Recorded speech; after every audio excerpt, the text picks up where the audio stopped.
Buenas tardes, nos encontramos en la Universidad del Valle, sede Meléndez.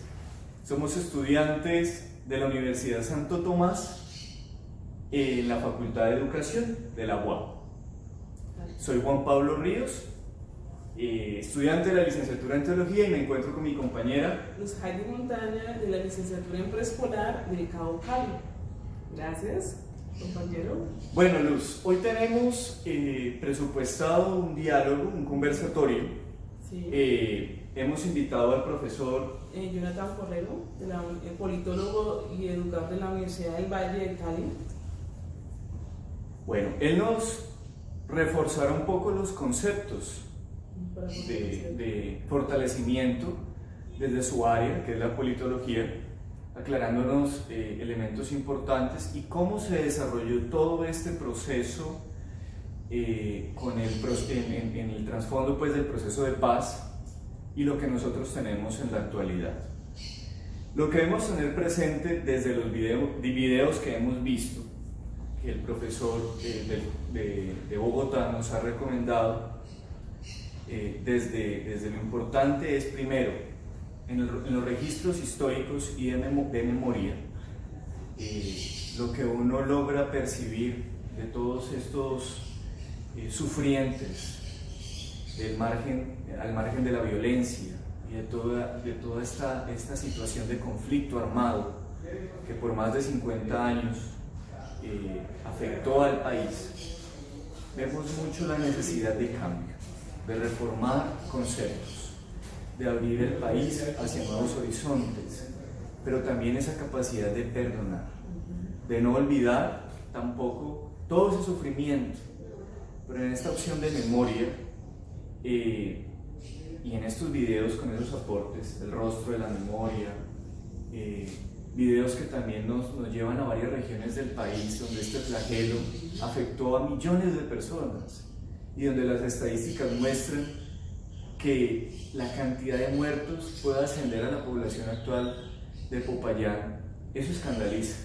Total. Igual marcado entre la parte de nosotros que estamos en la parte sudoccidental de aquí de nuestro país, Colombia, que es Cauca, que ha sido una de las zonas más marcadas en la historia de nuestro país sobre estos conflictos, y que siempre en la búsqueda, uno dentro del proceso como educador, esa marcación de tanta gente en la parte de desplazamiento, marcada por esa violencia, las muertes, como dice el compañero Juan Pablo, y que cada día se está buscando lo que hablábamos sobre La Habana, cuál es la búsqueda, cuáles son sus propósitos, y es un propósito de cambio, y es el cambio también de mentalidad nosotros como pueblo colombiano, para cada día ser colombianos mejores, para tener una buena convivencia, para tener una buena construcción de paz, para tener una construcción política, para hacer una buena construcción democrática, para dónde vamos, con quién contamos. Es así como el compañero Pablo hace todo un preámbulo a nivel tanto nacional y local, y que todos somos parte de este proceso que lo está afectando. Luz, yo rescato algo muy importante, y es que desde las comunidades vemos ese reavivar desde lo cultural y lo artístico, cómo la cultura y el arte pueden hacer una transformación social, y de qué forma la educación también juega un papel trascendental, porque es brindarle no solamente a los agentes del conflicto armado una nueva oportunidad de cambio de vida, sino también a aquellos que han sufrido oportunidades claras y firmes. Y en especial, Juan Pablo, comenzamos desde la primera infancia, desde los mismos niños que también se sienten afectados de toda esta situación que estamos viviendo cada día.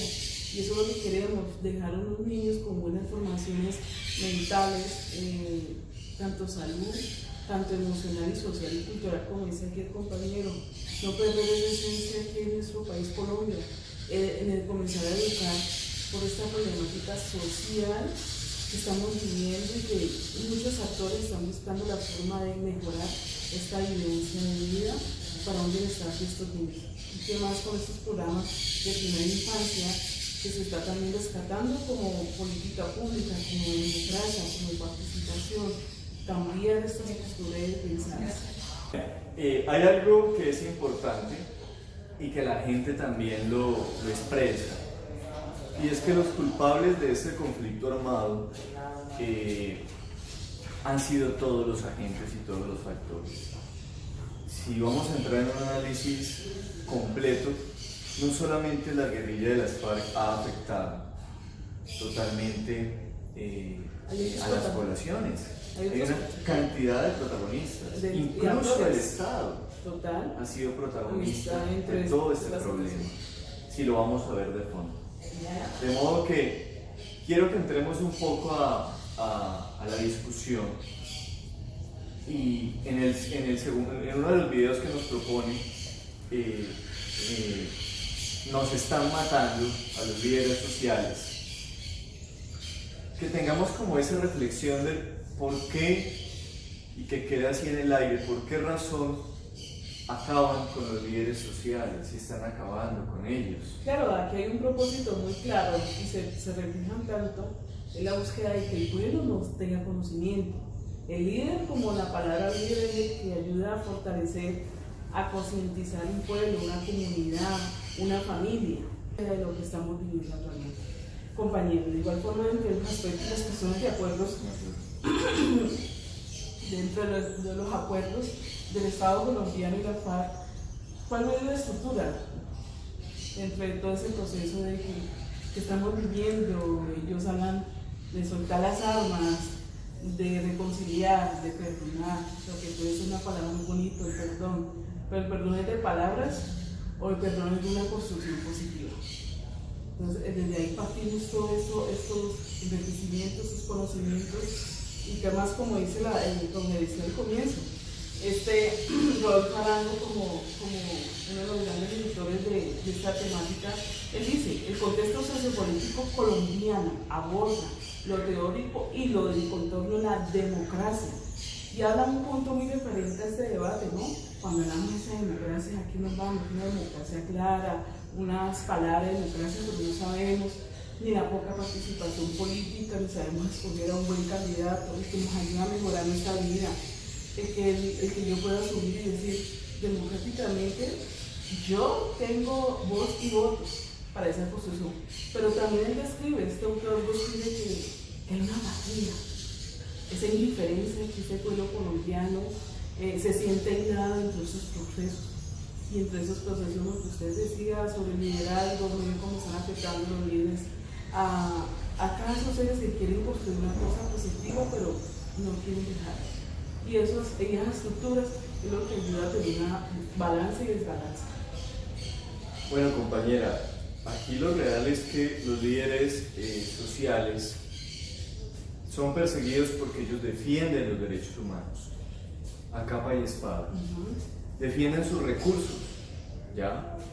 Y expresan públicamente que el terreno, su territorio debe ser territorio de paz, debe ser territorio de equidad, y están en contra de todos esos procesos que primero la minería ilegal puede generar, el narcotráfico, y de todos estos agentes que de una u otra manera también generan violencia. Es triste saber que ellos, en lo corrido de este año, ya van más de 200 líderes sociales asesinados en el país, ¿ya? Y ello también tiene que ver con todo ese proceso de acuerdos y de paz. ¿Por qué? Entramos a un punto álgido dentro de los tratados.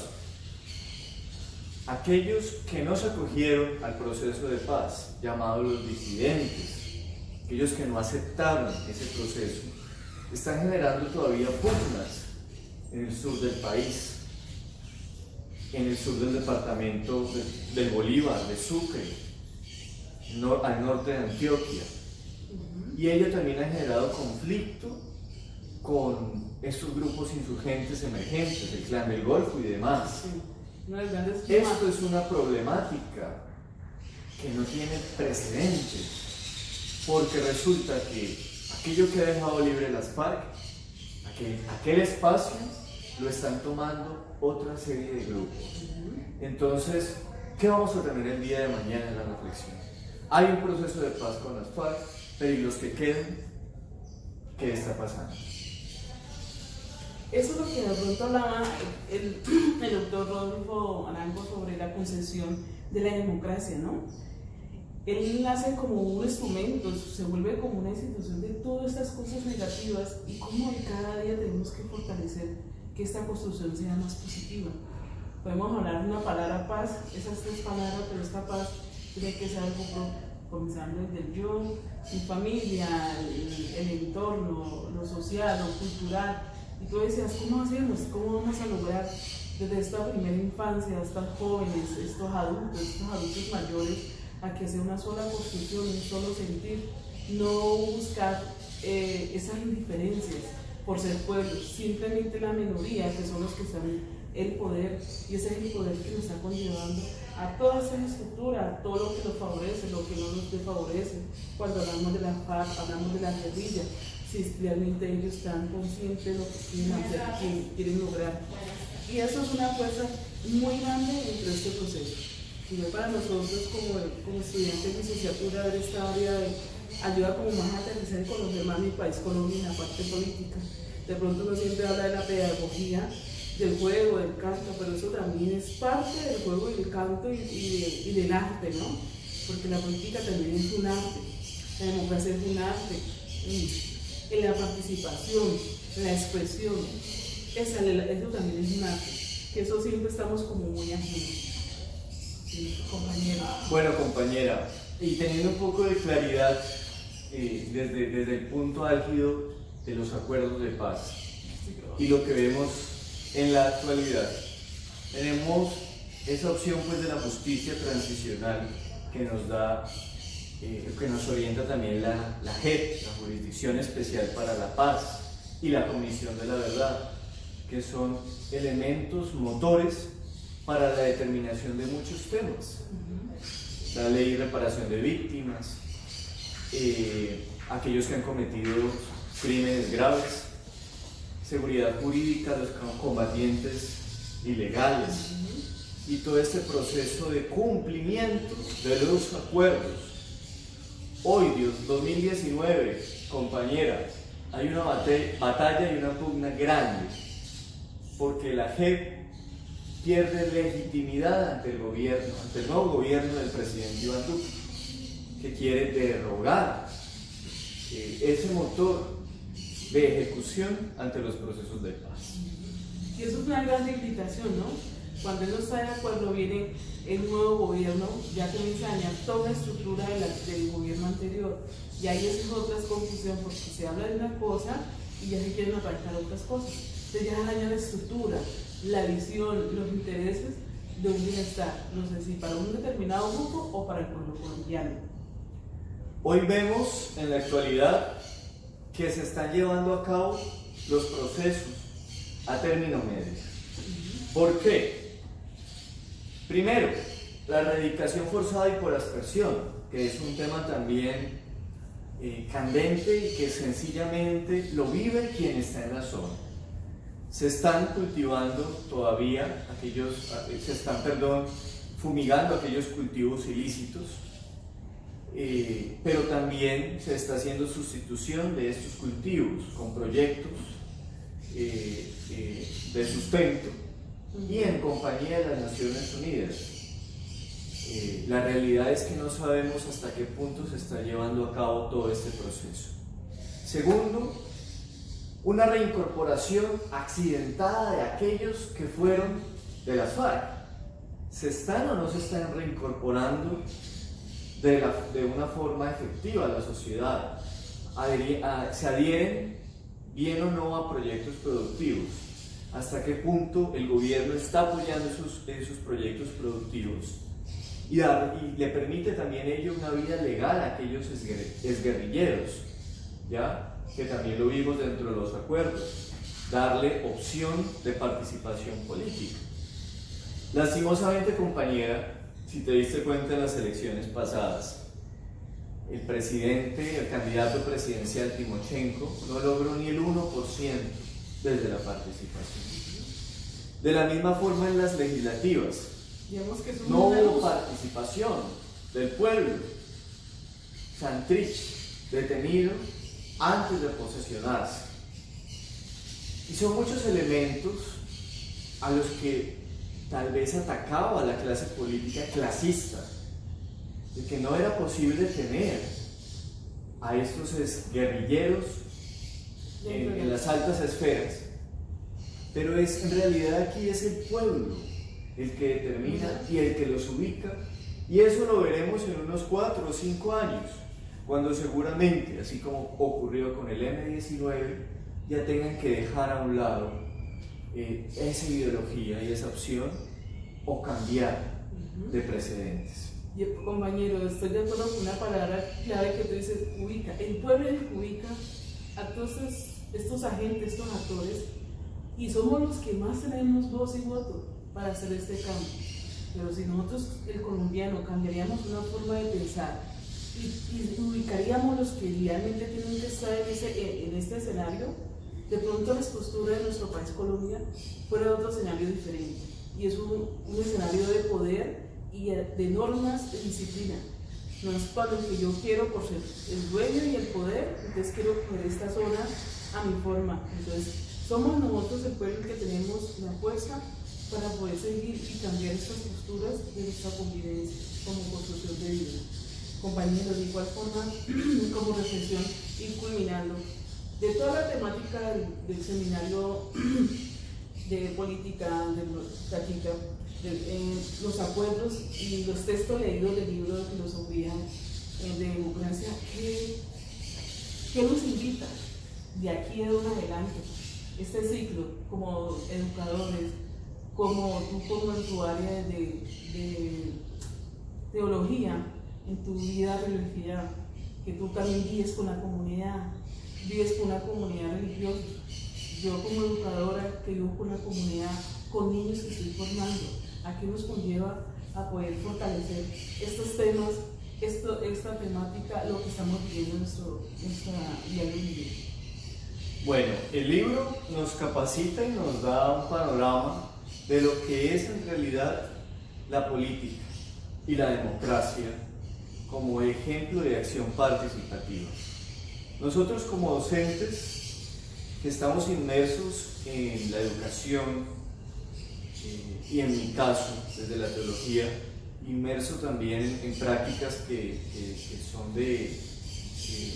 o que están desarrolladas en barrios donde las drogas, la violencia y la desigualdad social son el pan de cada día. Veo indispensable la necesidad de educar a la gente en conceptos claros de formación, participación y cambio de conciencia. ¿Eso cómo se adquiere? Educándonos, documentándonos, siguiendo paso a paso elementos que cultiven nuestra opción. Primero, por ser agentes de voz activa. Podamos cambiar esta sociedad. Total. ¿Ya? Pero que también aceptemos y asumamos las fallas, las debilidades y la problemática no como algo externo, un problema externo, sino algo que estamos viviendo. Y eso vimos en el plebiscito. Aquellos que votaron no, en su gran mayoría eran personas de las grandes ciudades. Lastimosamente, quien vive la problemática, quien sufre, a quien se le ha muerto un familiar, un ser querido, quien estuvo al borde de la muerte, es el que siente. Es que siente, lo quien que se siente y sabe lo que se vivió, que necesita un cambio. Entonces, desde la educación debemos ser forjadores de cambio, de nuevos elementos, y como veremos en la entrevista del profesor, elementos que generen renovación, que desde la diversidad de pensamientos trabajemos juntos, romper esas barreras de la inequidad, esa opción clasista, donde solamente aquellos que tienen el poder nos siguen gobernando como herencia y como trono heredado, sino que aquellos también de participación, de motor social, tengan la oportunidad de ser escuchados, que es la realidad que nosotros vemos en todos los videos. Queremos ser escuchados, queremos cambiar la sociedad, queremos que los demás no sufran eso que sufrimos nosotros. ¿Y cómo nosotros podemos generar conciencia desde las aulas? Muchísimas gracias, fue un placer haber compartido este espacio con nuestro compañero Juan Pablo, su licenciatura en Teología, y aquí presente Lujay Montaño en la licenciatura en Preescolar. Muchas gracias por todos tus aportes. Bueno, Lujay, a ti también, te agradezco mucho y espero esto sirva de ejemplo y matriz para reflexionar sobre estos conceptos del proceso de paz y lo que ello ha generado en el país hasta la actualidad. Y como construcción política pública, ¿no? Para que nos dé esta paz. Bueno, compañeros, muchas gracias. Gracias a ustedes. Gracias.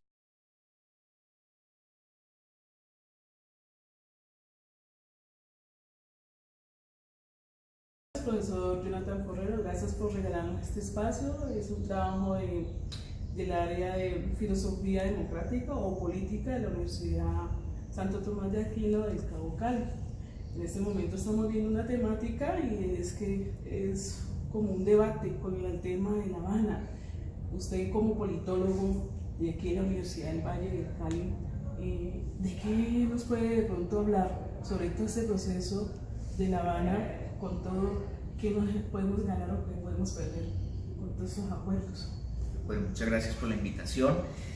Al respecto quisiera mencionar un elemento muy importante, y es que los diálogos en La Habana, que dieron como resultado unos acuerdos de esa negociación con esta guerrilla específica de las FARC, fue un hito histórico. Es un hito histórico en Colombia, después de muchos intentos de dialogar, de pactar, de llegar a un acuerdo dialogado y negociado al conflicto armado con esta guerrilla específica, se llega finalmente y se logra este fin.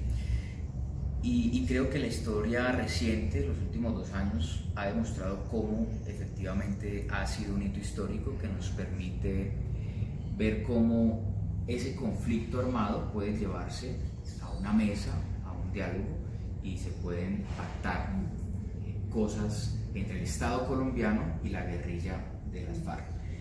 Por supuesto que hay opiniones divididas y el país se ha polarizado desde el año 2016, específicamente en el plebiscito, el sí y el no. Sin embargo, sin querer decir que estamos en uno o en otro bando, eso es lo que se puede percibir, que fue un hito político y un hecho histórico muy importante para la historia del siglo XX y esta corta historia del siglo XXI en Colombia. Entonces, teniendo en cuenta que fue un hito histórico, es mucho más lo que el país puede ganar referente a esos acuerdos pactados, en el entendido que son las dos partes las que deben ceder, ¿sí? De eso se trata un acuerdo, de eso se trata una negociación y no diálogos, donde la resolución de un conflicto no se da donde una de las dos partes cede. No es solamente el Estado quien debe entregar elementos, los 5 acuerdos, sino que también la guerrilla de las FARC entrega algunos elementos alrededor de estos 5 acuerdos principales. Entonces es más la ganancia para el país, para las víctimas, para la historia, para la construcción de la memoria en Colombia, que las pérdidas, ¿sí? Porque quienes de pronto promulgan la continuación de la guerra, de las armas, pues van a decir, no, sigamos en lo mismo, sigamos matándonos. Pero creo que del lado de las víctimas, del lado de la historia, es Colombia quien gana frente a esta negociación. Quizá más adelante y en la siguiente pregunta vamos a ver qué se ha implementado de esos acuerdos, qué ha sucedido después de La Habana. Sí, igual lo que usted dice es algo muy asertivo, igual dentro de su marco, dentro de su contexto, dentro de su estudio como politólogo. Esa es como la fortaleza que se quiere lograr para nuestro país Colombia, con todas las debilidades, y como decía nuestro doctor Rodolfo Arango del libro filosofía de la democracia, la apatía, la indiferencia de nuestro pueblo, también lo que se ha generado, y como no la aceptación de todo este proceso que se ha hecho. Y profe, a nivel en cuestión de la FARC, todo lo que se ha hecho de que suelten las armas, hagan un reencuentro, que ellos hagan una construcción de vida sana, saludable para nuestro país Colombia, ¿qué de pronto usted, qué visión dentro de esos acuerdos y de lo que estamos viviendo en nuestro país Colombia actual, que no han hecho como esos cambios, pero hay unos acuerdos? Bueno, uno ahí tiene que mirar lo blanco y lo negro, uno debe mirar los matices que están en ese intermedio, y también desde el papel, lo que se firma, y finalmente lo que se ha implementado en estos más de 2 años después de esa firma en La Habana, y posteriormente unos ajustes después del plebiscito en el Teatro Colón, o sea, la segunda firma definitiva de estos acuerdos. Entonces, efectivamente, que una guerrilla se desmovilice, ¿sí?, se reincorpore a la vida civil y especialmente a la vida política del país, pues tiene unas implicaciones. Uno puede tocar ahí uno de los puntos de ese acuerdo, que es específicamente el tema de la participación política, como unos excombatientes, hombres y mujeres, van a estar y ya están en el Congreso, Cámara Baja, Cámara de Representantes, Cámara Alta, Senado, y es la incomodidad de unos sectores del país de ver a los guerrilleros, a los excombatientes, en otra hora quizá y seguramente así lo vaya a determinar la JEP, la Justicia Especial para la Paz, pues cometieron crímenes de lesa humanidad, ordenaron asesinatos, genocidio. Bueno, todo esto es una realidad política, y para eso sirve un poco la Justicia Especial para la Paz, la Comisión de la Verdad. Entonces, creo que el pasar de las armas al debate político construye país, construye democracia, construye ciudadanía. Si uno tiene la posibilidad de quitarle las armas, como se hizo a un grupo grueso, porque también ahorita diremos las disidencias y todo eso que causa bastante ruido y que ha sido una realidad, pues entonces uno logra traer el debate político a eso, a un debate, ¿sí? Pero antes era un conflicto político. Total, eso era más confusión, claro, que de aclaración, ¿no? Claro, entonces creo que es más democrático tener la posibilidad de escuchar a Timochenko, a una cantidad de excombatientes, dirigentes de la comandancia en su momento, ahora de la comandancia del partido político, debatiendo la palabra y no al calor de un fusil o de un cilindro bomba o de un collar bomba, porque uno, por más de que esté de acuerdo con este proceso, no puede olvidar todo lo que este grupo guerrillero hizo. Entonces, retomando un poco la primera pregunta, es una ganancia para el país, ¿sí? Quienes piensan diferente, por ejemplo, el expresidente Uribe hace un par de semanas dijo: prefiero 80 veces tener un guerrillero en armas que un guerrillero o un sicario en el Congreso. Pues es su forma de ver la política, ¿sí? Pero creo que en clave de democracia, haber demovilizado a la guerrilla de las FARC tiene una implicación política y una connotación que construye la democracia, y creo que hacia allá tiene que seguir trabajando el actual gobierno y el que venga, de llamar a estos actores, principalmente disidencias que están muy ligadas al narcotráfico, pero también la guerrilla actual del ELN, y que se puedan sentar unos mínimos de conversación, de negociación, para tener, digamos, un panorama un poco más completo. Por supuesto que las FARC y un gran porcentaje de esta guerrilla pues se ha mantenido en el conflicto, se ha mantenido en esa beligerancia, pero especialmente se ha mantenido ligada al negocio del narcotráfico. El narcotráfico es para ellos, para las disidencias, más rentable que una curul en el Senado, lamentablemente, porque ese es un negocio pues a gran escala que ellos no quieren soltar y que les es rentable económicamente y financian su mano armada. Pero que hayan dejado las armas, que se hayan sometido paulatinamente, porque así ha sucedido, ha sido muy lento, a la Justicia Especial para la Paz, a la Comisión de la Verdad. Creo que a la postre, en 5, en 10 años, en 20 años, las próximas generaciones van a darse cuenta de lo importante que ha sido para Colombia. Profesor, igual de todas maneras ha sido un placer haberlo escuchado, igual lo ha resumido todos esos puntos que estamos aquí trabajando con mi compañero Juan Pablo, que es de la licenciatura en teología, y yo, Luján Montaño, de la licenciatura en preescolar, en escuchar esos aportes que eso lo fortalece, y como educadores y formadores que vamos cada día formando una comunidad colombiana, desde los niños, desde la primera infancia, hasta como decir, hasta el adulto mayor, para que cada día tengamos conocimiento, porque esa apatía, ese recelo, el que no querer aprender, el no conocer, es el que está aprovechando todas estas cosas que usted acaba de decir. La democracia no ha tenido como estructura propia de lo que estamos hablando, el que tiene sus conceptos, sus ideas, sus intereses. Estamos hablando de política pública, pero nadie sabe qué se come esa política pública. Se escucha porque se habla en el diario, pero el resto no sabemos de cómo y cuáles son las ventajas y las desventajas.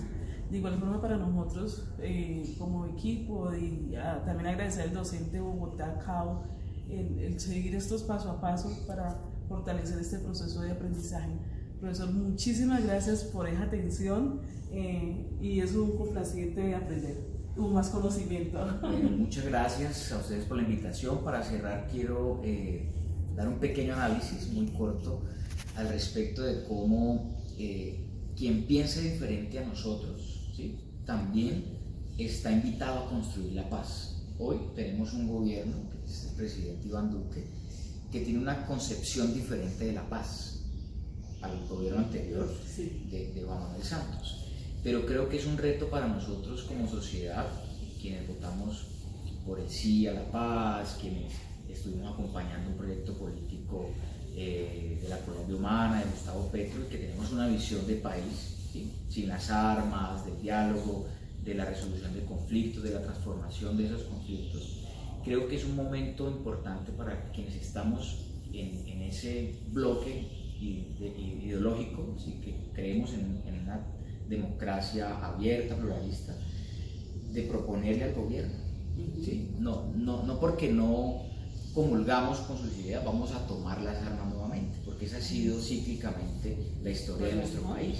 Entonces creo que nosotros tenemos esa posibilidad de demostrar qué es lo que queremos, ¿sí?, demostrar con hechos, seguir creyendo en el diálogo, seguir creyendo y apostándole a la salida negociada al conflicto armado, seguir rechazando los crímenes de los líderes sociales, seguir apostándole a la sustitución de cultivos ilícitos, que hace parte de estos acuerdos, apostarle al agro para que el campesino diga es más rentable cultivar papa, cultivar aguacate y que nos puedan construir la carretera para que seamos productivos económicamente, que seguir cultivando la hoja de coca, que es un tema pues bastante álgido allí. Entonces creo que hemos tocado 2-3 puntos específicos de los acuerdos sensibles, que nos quedan quizá otros 2 por fuera, pero creo que allí está la clave, es seguir apostándole, ¿sí?, no callar, porque ese tampoco es el interés nuestro como sociedad resistente frente a un gobierno pues casi que de derecha, con tintes fascistas, y es la realidad, pero sí cuando levantamos la voz, hacerlo desde la no violencia, porque si no, no hacemos nada. Sí. Entonces creo que ese es el mensaje. Muchas gracias por la invitación. Usted, profe, que esté muy bien, un placer de volvernos a ver. Bueno, muchas gracias. A usted.